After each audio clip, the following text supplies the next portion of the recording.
this sense that we're not separate from our nieces and nephews, that they are as much a part of us as our biological children, is something that I think is unique in the Black community. And I would imagine if you talk to 100 Black women and ask them, tell me the women in your life who have been most instrumental in who you are, 98 will name an aunt.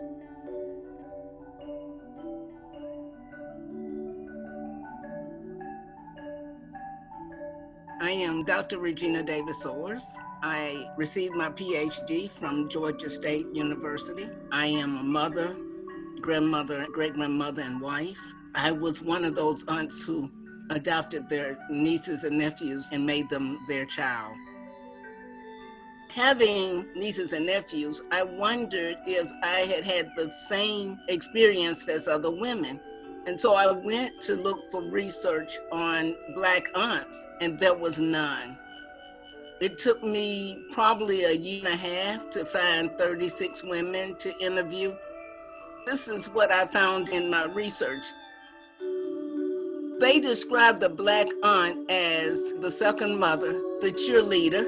They described her as the one who stands in the gap when the mothers and fathers can't. And then they described her as someone who loves you but understands that you're not perfect.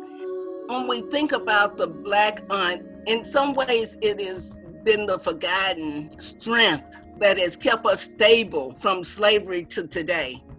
But that has been the work that Black aunts have done since we came across the Middle Passage. This is really a vestige of West African culture, that aunts take responsibility when siblings, whether it's their brothers or their sisters, are incapable or unable to take care of their own children. In West Africa, we lived in extended families. Children were seen as being every woman's child, not just the child of their mother. Many of the Africans who were stolen and brought to America as slaves came from that part of Africa, and they brought that sense of extended family with them. And that's why they were able to survive slavery, because they could depend on each other. We are unique in our history. We are unique in the roles we've had to play that was very different from the roles that whites have had to play. I asked a couple of the women that I interviewed, what is the difference? And they saw white aunts as gift-giving aunts, but they saw Black aunts as more of sustainers, like teaching them the values and the norms that they need to be Black in America.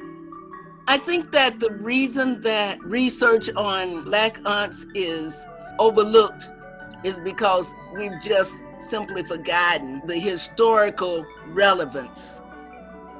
It is time to celebrate the Black aunt. We have to acknowledge that we are appreciative of what they continue to do to help us feel that we belong